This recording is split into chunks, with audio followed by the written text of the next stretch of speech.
PSL এর দিকে যাই, যেখানে আমাদের ক্রিকেটাররা আছেন, পারফর্ম করছেন। এই মুহূর্তে একদম জলজল করা তারাটার নাম হচ্ছে পারভেজ হোসেন ইমন।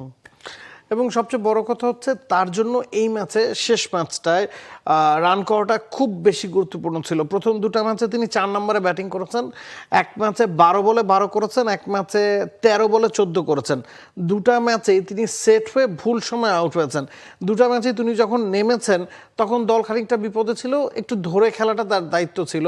4 নম্বর পজিশনে মিডল অর্ডার ব্যাটসম্যানদেরকে সেই কাজটাই করতে হয়। তবে মিডল অর্ডারে যখন আপনি 12 বল বা 13 বল ফেস করে ফেলবেন, আপনাকে ইনিংসটাকে বড় করতে হবে, কারণ আপনি মূল সময়টা পার করে ফেলেছেন, কঠিন সময়টা পার করে ফেলেছেন। বসুন্ধরা টিস্যু, অশুদ্ধতার বিরুদ্ধে এক বিন্দুও ছাড় নয়। তবে লাহোর কালান্দার্সের হয়ে ফাখার জামান যেহেতু 2 ম্যাচের নিষেধাজ্ঞায় পড়েছেন, সে কারণেই 4 নম্বর পজিশন থেকে তাকে গেল ম্যাচে ওপেনিংয়ের সুযোগ দেওয়া হয়েছিল। রুবিন হারমান তার জায়গায় 4 নম্বরে খেলেছেন এবং প্রথম 10 বলে মাহফুজ তিনি সম্ভবত 9 রান করেছেন এবং দিন শেষে 19 বলে 45 রান করেছেন। দেখুন, বল কিন্তু আগের ম্যাচগুলোর তুলনায় 6-7 বেশি খেলেছেন, রান করেছেন ডাবলেরও বেশি এবং স্ট্রাইক রেটের দিকে যদি তাকান 236.84, 5টা 6 মেরেছেন, সাথে 2টা 4 মেরেছেন। শুরুর দিকে একটু স্লো ছিলেন, তবে পরে গিয়ে সেটা ক্যাপিটালাইজ করেছেন। আপনি যদি অন্তত এই ধরনের ইনিংসটা গেল ম্যাচে না খেলতেন, পরের ম্যাচে আপনি দলের সুযোগ পেতেন কিনা সে বিষয়ে সন্দেহ আছে, কারণ ফ্র্যাঞ্চাইজি লিগগুলোতে একজন বিদেশি ক্রিকেটারকে আপনাকে রেগুলার পারফর্ম করতে হবে। আপনি 4 ম্যাচে 1 ম্যাচ পারফর্ম করলে আপনি কিন্তু জায়গা ধরে রাখতে পারবেন না, কারণ তাদের কাছে অনেক অপশন আছেন। রুবিন হারমান, তাকে সাউথ আফ্রিকান ইন্টারন্যাশনাল ক্রিকেটার, তাকে বাইরে রেখে কিন্তু পারভেজ ইমনকে 4-এ খেলানো হয়েছে। তবে আমার কাছে মনে হয় যে ফাখার জামানের নিষেধাজ্ঞাটা, ওপেনিংয়ে সুযোগ পাওয়াটা এবং এই ম্যাচটা ডিএল মেথডে যেহেতু 13 ওভারে নেমে এসেছিল বৃষ্টির কারণে, সেটা পারভেজ ইমনকে ফ্রি ফ্লোয়িং ক্রিকেট খেলতে সহযোগিতা করেছে।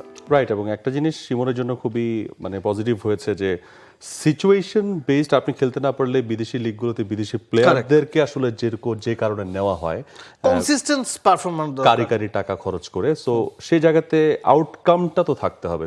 সেই আউটকামের জায়গাতে সম্ভবত একটু ফিকে ছিলেন, সেই জায়গাটাকে তিনি খুব ভালো মতো রিপেয়ার করেছেন এবং দলে তাকে নেওয়ার যেই প্রয়োজনীয়তাটা সেটাকে তিনি আসলে ব্যালেন্স করেছেন, কারণ তার ওভারঅল যে স্ট্যাটিস্টিক্স সেটা আপনি প্রথমে কিছুটা হিন্টস দিয়েছেন, সেই কারণে এই রানটা কিন্তু খুব বেশি বড় না। 71 রান প্রথম 2 ম্যাচে ওরকম পারফরমেন্স তিনি করতে পারেননি। ক্লোজ টু 100 স্ট্রাইক রেটে তিনি ব্যাট করেছেন, বাট ওভারঅল 236 স্ট্রাইক রেটে ব্যাট করার পর লাস্ট ম্যাচে তার এই মুহূর্তে আপনি স্ট্রাইক রেটটা দেখেন বেড়েছে 161, so which is really good. For more updates, subscribe to our YouTube channel and click on the bell icon. Follow us on Facebook and Instagram.